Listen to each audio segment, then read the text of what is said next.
Hello Uganda, nze muwanguzi Shadrack okuva mu Health Touch Uganda. Leero ngenda kuba njogera ku bakyala ab'embuto mu biseera bino ebya COVID. Waliwo ebibuuzo bingi ebibuuzibwa nga byesigamwa ku mbeera ey'okuba n'olubuto ne biseera bino ebya coronavirus, era ngenda kuba nga nziramu ebibuuzo ebimu ku ebyo. Wabaawo kyesogeddeeko osobola okukisindika ku mikutu gyaffe egya social media okuli ogwa Facebook, Instagram, Telegram, YouTube ne Twitter, ne tusobola okuba nga nabyo tubiddamu ate. Abakyala abamu babuuza nti abakyala ab'embuto bali ku bulabe obusinga obw'abantu aba bulijjo okufuna COVID-19, oba emikisa gyabwe gy'okufuna COVID-19 giri wagguluko okusinga ku bantu ab'obulijjo. Njagala kugamba nti ekyo si kituufu. Tewaliiwo bukakafu bulaga nti omukyala ow'olubuto emikisa gye gy'okufuna COVID-19 oba ssenyiga omukambwe giri wagguluko okusinga egy'abantu aba bulijjo. Ng'abantu aba bulijjo bwe bafuna COVID-19 n'omukyala ow'olubuto bw'asobola okumufuna. Ekyenjawulo ekiriwo nti omukyala ali olubuto ye bw'afuna COVID, emikisa egya COVID ono okumuyisa obubi giba wagguluko okusinga egy'omuntu omulala atali lubuto oba atali muzito.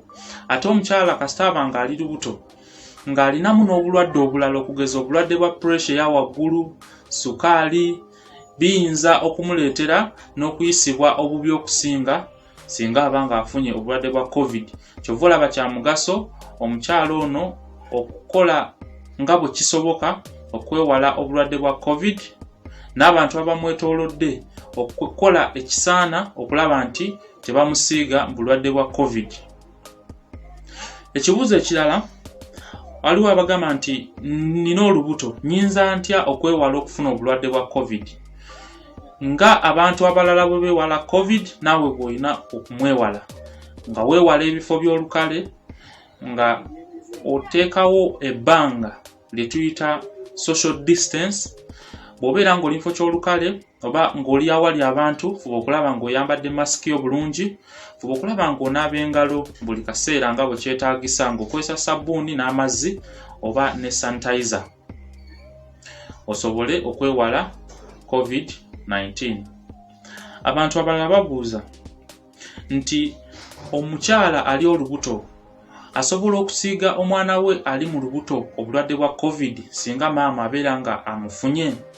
Okutuuka olwaleero waliwo okunoonyereza okukoleddwa, naye tewaliiwo bukakafu bulaga nti COVID-19 asobola okuva ku maama mu mubiri gwa maama okuyingira omubiri gw'omwana amuli mu lubuto. So tekikweraliikiriza ne baba nga bakusuubiriza oba bakukakasizza nti olinamu obulwadde bwa COVID, tekikweraliikiriza nti ogenda kusiiga omwana wo, kubanga obukakafu obwo paka olwaleero tebuliiwo. Abantu abamu babuuza nti omukyala ali olubuto oba asuubirizibwa okubeera nga omukyala ali olubuto asuubirizibwa okuba ne COVID oba alina COVID ng'amaze okukakasibwa, kimwetaagisa okuzaala nga bamulongoosa? Njagala kugamba nti okubeera ne COVID si yemu ku nsonga ereetera omukyala okulongoosebwa.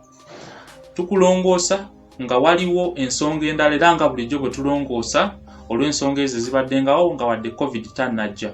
So bw'obanga ensonga ezo teziriiwo nga obuzibu bw'olina bwokka COVID, tewaliiwo nsonga lwaki oba olongoosebwa, era tekikweraliikiriza nti olw'okuba ofunye COVID oli wa kulongoosa oba okuzaalira ku kiso. Abalala babuuza nti bwe mba nga nfunye COVID nga nina omwana wange gwe naakazaala, nzikirizibwa okumuyonsa oba okumukwatako oba okumulera? Nja kugamba nti yeekikkirizibwa, newankubadde ng'osobola okumusiiga, naye ate obutawaana gw'ayinza okufuna singa abeera nga tayonseddwa, omwana tomukutte bulungi nga bw'olina mumukwata olw'okuba omwewala, kiyinza okuvaamu ate ekibi ennyo okusinga omwana ono okufuna obulwadde bwa COVID. Bw'oba oyagala okumanya ebisingawo ku ngeri ki gy'oyinza okwekuumamu